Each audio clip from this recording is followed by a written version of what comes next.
안녕하세요. 남스타입니다. 서울시에서는 역세권 활성화 사업을 진행 중이죠. 지난 7월 서울시에 올라온 자료를 좀 보면 서울시에서는 대중교통이 편리한 역세권을 고밀 복합 개발해 직주 근접 콤팩트 시티를 실현하는 역세권 활성화 사업을 시행할 예정입니다. 주택 공급도 늘리고 저개발 및 침체된 지역을 활성화해서 지역균형 발전, 두 마리 토끼를 다 잡겠다는 거죠. 여기서도 상위 계획을 아는 것이 왜 중요한지 한 번 더 체크가 되는 겁니다. 제5차 국토종합계획에서 중요하다고 계속 말씀드렸던 페이지 중 하나죠. 이 안의 내용과 일맥상통한 방향으로 서울시도 움직이고 있습니다. 콤팩트 시티. 과거의 무분별한 개발과는 달리 교통축, 교통결절점 중심으로 콤팩트하게 개발하겠다는 게 상위 계획의 방향성이고 이게 바로 TOD 개발이죠. 그리고 도시 재생, 인구 감소 시대에 맞춰서 새로운 걸 계속 만들어내기보다는 재건축, 재개발, 뉴딜 같은 재생으로 가는 겁니다. 서울시의 역세권 활성화 사업도 결국 콤팩트 시티, 재개발이죠. 그래서 이런 상위 계획 속에 답이 다 있다고 말씀을 드립니다. 하위 계획은 결국 상위 계획의 방향성을 따라가는 겁니다. 역세권 활성화 사업은 입지 조건을 만족하는 역세권 토지의 용도 지역을 예를 들어서 일반 주거 지역을 상업 지역으로 용적률을 높여주는 종상향시켜주는 겁니다. 그 증가한 용적률의 절반을 지역에 필요한 생활 서비스 시설과 공공임대시설로 확충하는 사업을 말하죠. 이러한 움직임은 역세권뿐만 아니라 중공업 지역 등 다양한 형태에서 요즘 얘기가 나오고 있죠. 이런 곳들 눈여겨보시라고 유튜브에서도 여러 번 언급하고 있습니다. 이런 사업들이 민간 사업자는 사업성이 높아지고 공공에서는 지역 필요시설을 확충할 수 있는 윈윈 사업이라고 소개를 하고 있죠. 서울시 역세권 활성화 사업에서 얘기하는 역세권이라는 범위는 역 승강장 경계로부터 반경 250m 이내에서 가로구역으로 설정된 지역을 말합니다. 역세권 활성화 사업은 이렇듯 아무 곳에나 가능한 것은 아닙니다. 역세권 내에서도 도로, 필지 규모, 노후도 이 세 가지 조건을 갖춘 곳에서만 시행할 수 있습니다. 이미 두 차례 공모를 통해서 13개 사업지에서 시범 사업이 진행 중이고 앞으로 더 활성화될 수 있도록 상시 접수 체계로 바꿨죠. 그리고 해당 자료에서 또 한 가지 체크해 볼 만한 내용이 있습니다. 서울시에서 2018년도에 확정한 2030 서울 생활권 계획을 통해 알 수 있는 내용인데요. 2030년까지 상업지역 총 192만 제곱미터를 신규 지정하고 그 중에서 지역 발전을 위해서 134만 제곱미터, 약 40만 평입니다. 그 중에 87%, 그럼 약 35만 평의 상업지역이 상대적으로 소외됐던 비강남권에 집중적으로 신규 지정될 예정입니다. 내 빌딩이 일반 주거지역에서 상업지역으로 종상향이 된다면 당연히 가치 상승을 가져오겠죠.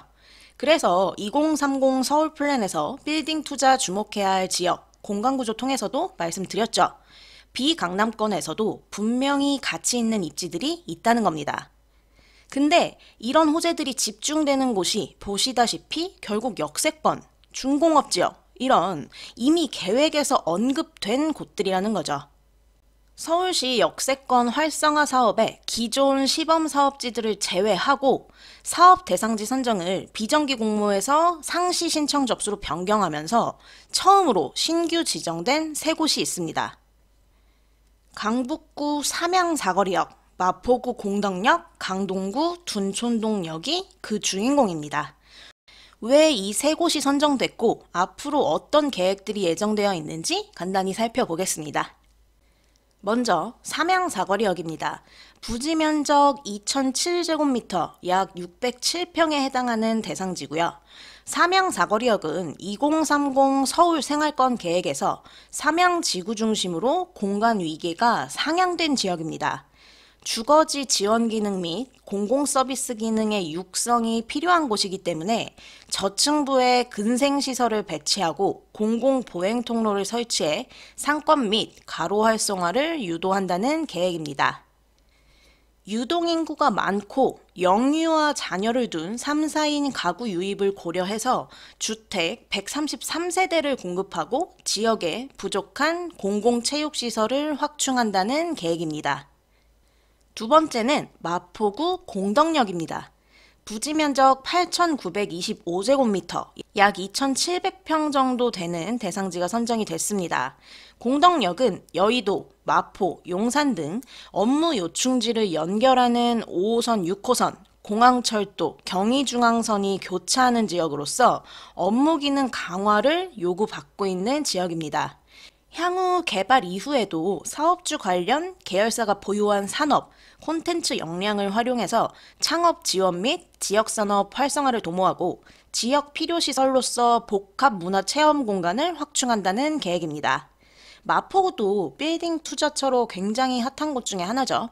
개발 압력이 높은 곳 중 한 곳이기 때문에 이번 역세권 활성화 사업지로도 선정이 됐습니다. 마지막으로 둔촌동역입니다. 부지 면적 3,361제곱미터, 약 1,000평 정도 되는 곳이고요. 둔촌동역은 단군 이래 최대 아파트 단지, 둔촌주공 재건축 단지 12,000세대가 24년에 입주하게 될 곳이죠. 굉장히 핫한 지역 중에 하나인데 그 단지와 인접해 있는 곳에 대상지가 선정이 됐습니다. 둔촌주공 재건축 단지와 인접해서 생활 SOC 확충이 필요한 지역이라고 설명을 하고 있습니다. 문화, 복지, 체육, 교육 같은 다양한 기능이 복합된 주민 편의시설을 조성하고 중소형 규모의 주택 137세대를 공급할 예정입니다. 또한 공공임대상가를 도입해서 둔촌역 전통시장 등 주변 상권가의 상생을 도모하면서 기존 상가들의 젠트리피케이션을 방지한다는 계획입니다. 이 세 곳의 민간 사업 주체가 제시한 계획안에 따르면 세계 역세권 활성화 사업지에 총 351세대의 신규 주택이 공급될 예정입니다. 엄청나게 많은 주택 공급은 아니지만 이러한 개발 방향의 흐름이 진행되고 있다는 걸 알고 계시면 좋을 내용이죠. 용적률 상향을 통한 공공기여분으로 3, 4인 가구 등이 거주할 수 있는 장기전세 주택도 144세대 공급될 예정입니다. 지정된 세 곳 모두 현재는 제3종 일반 주거지역인데 여기서 이제 상업지역으로 종상향이 될 예정이죠. 이렇게 새롭게 지정된 서울시 역세권 활성화 사업 세 곳을 살펴봤습니다. 또 한 번 느끼시겠지만 결국 역세권이죠. 그 얘기는 곧 답은 교통망 안에 있다는 겁니다. 빌딩을 사든 빌라를 사든 아파트를 사든 결국 부동산 투자에서 가장 중요하게 체크해야 할 것 중 하나가 교통, 호재라는 것 기억하시면 될 것 같습니다. 그리고 계획은 계획대로 된다는 것도요. 오늘 영상은 여기까지 하도록 하겠습니다. 구독, 좋아요 많이 많이 눌러주시고요. 남스타였습니다. 감사합니다.